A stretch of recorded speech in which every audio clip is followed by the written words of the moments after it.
Hi mga guys, gagawa ko ngayon ng leche flan with full egg yolk. Ay yung mga ano guys, ito gamit lang guys. Ayan.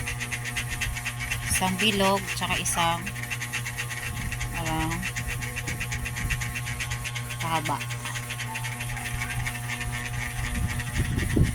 8 itlog, isang condense, isang ibap, 4 na paoblong, 8 paoblong at saka 4 na bilog. Nagawa ako ng leche flan. Ayan, ito yung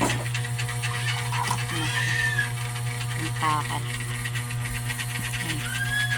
So 8 itlog ang ilalagay natin sa leche flan para mas masarap siya.